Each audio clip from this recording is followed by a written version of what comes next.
All right, this video is covering lesson 10-6, all about secant lines and chords and tangent lines and the angle measures they create when they're drawn with a circle. So this is a two-part lesson video, I guess. This part one, we're going to be going over intersections on or inside a circle. And then in part two, we're going to be going over intersections outside of a circle. So here, if we have two secants or chords and they're intersecting, pause. Before we go on to that, I wanted to review really quickly secants and chords, just to make sure everybody's on the same page here. Here we have our circle, the center of our circle. Remember, a chord is just a line that stretches from one side of the circle to the other, but it stops, right? A secant line does the same thing, but it doesn't stop. It keeps going. So it actually passes through the circle.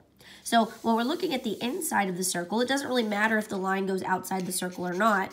It does the same thing inside the circle. So we can either be talking about secants or chords. When we're dealing with the inside of the circle, it doesn't really matter. And then also, just before I flip the paper back over, I wanted to remind you, when we have something that looks like this, so we have a circle and we've got two intersecting lines and they create these little arcs right here. Let me highlight this. So this arc right here is 80 degrees. This arc right here is 24 degrees. In this lesson video, we're going to be talking about how to figure out the measure of these vertical angles. Both angles are the same because they're vertical, but we have to figure out the measure. When we look at this arc right here, this is an 80-degree arc, but how did we get that? How do we know that it's 80? Well, remember, an arc is the same size as the central angle created by these 2 points. So we would actually have an angle going from here to here, or a line, sorry, and there. And that creates this angle here. This angle is 80 degrees, right? And it creates this arc, and this arc is 80 degrees. In a problem with secants and chords, we're not focused on this central angle, so we just ignore those lines. We're focused on the secants or the chords, right? So ignore this central angle. We already know this is 80, which makes this 80. We're going to keep this same arc, and these 2 points here, but we're going to draw different lines through those 2 points. So now I want to figure out, okay, what's the size of this angle? I know this is 80, but this isn't a central point here, so what is this angle? That's what we're focused on. All right? Hopefully that makes sense. Okay, so here, if we have two secant lines or chords, let me zoom in a little bit. Two secant lines or chords, here they are secant because they go through the circle, and they intersect inside the circle. Here's their point of intersection, point E. It's within the circle. How do I figure out the measure of angle 1? And angle 1 is the same size as this angle here. They're vertical, like the bow tie, so they're the exact same size. So how do I figure that out? I'm going to add the measure of this arc plus the measure of this arc and divide by 2. And that's it. I'm going to take this arc and this arc, the two arcs that are being intercepted by these secant lines that are in between the secant lines, and take their measures, add them together, divide by 2. I'm like finding the average between the two. So that's all it's saying. So let's do an example real quick of that. Here, example 1, find x. We've got this picture here. It shows this 30-degree arc, and it shows this 55-degree arc. And now we've got chords, right? They're not going through the circle. They just stop on the circle, so they're not secants, they're chords. To figure out the measure of this angle, which is the same size as this angle, they're vertical. It's saying this is x. How do I do it, right? I'm just going to add 30 plus 55 and divide by 2. Add the two arcs together, divide by 2. That gives me this little angle here. So I'm going to add 30 plus 55, which is 85, and then divide it by 2, or multiply by 1/2, same thing. So half of 85 is 42.5 degrees. So the measure of each of these vertical angles here is 42.5 degrees. So we're just adding our arcs together, divide by 2. That gives us these intersected angles, these vertical angles here. They're not the central angle. The central angle is the same size as an arc. When we move that point of intersection and it's not in the center, that changes the size of our angles. So to figure out the measure of those angles, add the arcs together, divide by 2. In this case, we got 42.5. The other thing we're going to do is instead of having 2 lines that intersect the circle or 2 chords, right? We're going to have 1 line that intersects the circle, either a secant or a chord, and then 1 line that's just tangent to the circle. So it only touches the outside of the circle in this point right here, in 1 point. Okay, so when that happens, we create 2 angles. We create this angle on this side, and we create this angle on this side, right? And they're obviously 2 different sizes. This angle looks obtuse, this angle looks acute. So how do I figure out the size of this arc or this angle? Well, basically the size of this angle is half the measure of this arc. Think about it. The entire circle is 360 degrees. This line is 180. So all the angles coming off of this line are going to add up to 180. All the arcs coming from this intersected line here, they're going to add up to 360. So whatever this angle is, it's half the measure of the arc. Okay, so an example for that would be right here. Find y. The chord and the tangent intersect at the point of tangency. So here's our chord, touches our circle here and here. And then we've got this line tangent. I could keep going, right? I've got this line tangent to my circle. It touches it right here. So what's the measure of this entire angle? It almost looks like it's 90 degrees, right? Well, I look at this arc that's between these same 2 lines, and I just take half of it. So 168 divided by 2 equals 84 degrees. So the size of this angle is 84 degrees. It's just half the measure of the arc, right? And if this whole thing is 168 and together they add up to 360, this side would be 192. So this angle, if this whole arc, this guy right here is 192, this angle is going to be half the arc. So 192 divided by 2 equals 96 degrees. Okay, so this is a 96 degree angle. This is an 84 degree angle. Together they should add up to 180. 96, 84 adds up to 180. And all these arcs should add up to 360. So it's a simple idea, but you just got to remember it. It's a lot to remember. So when you have a line tangent to a circle and it creates these 2 angles, the size of the angle is half of the intercepted arc that the angle kind of reflects on.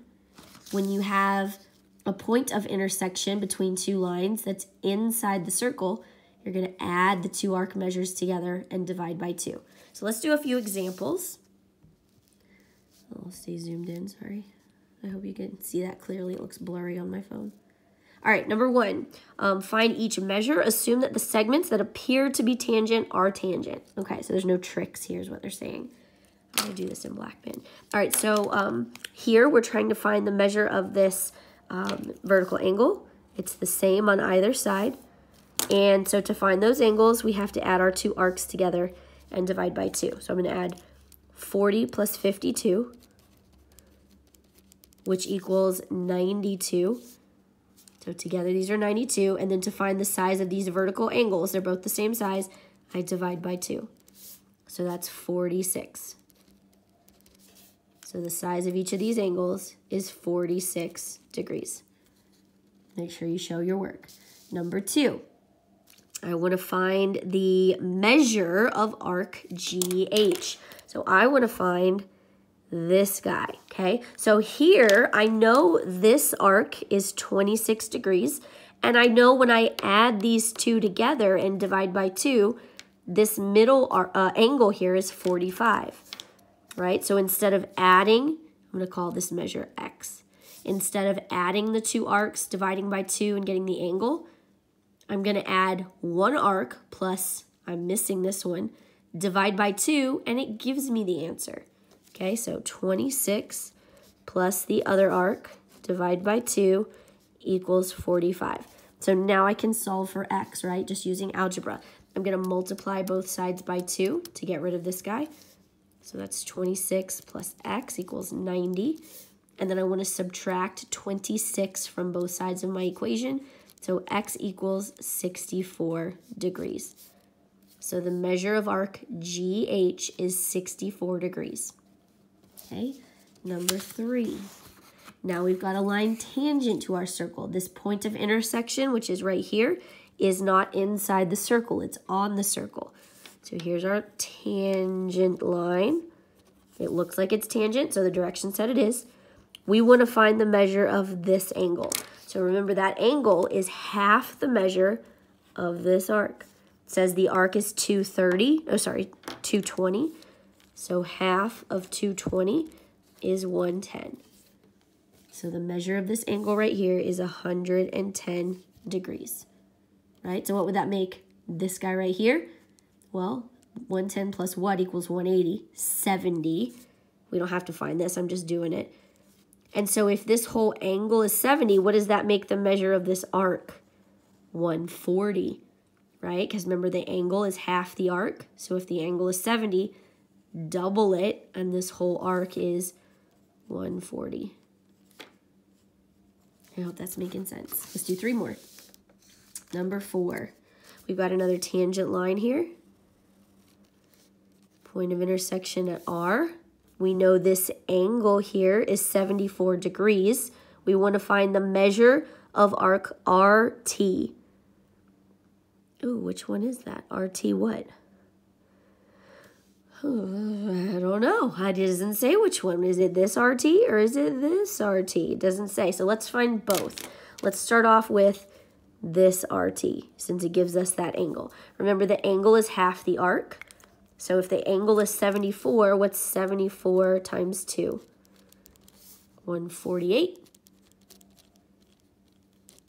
So this whole arc is 148 degrees.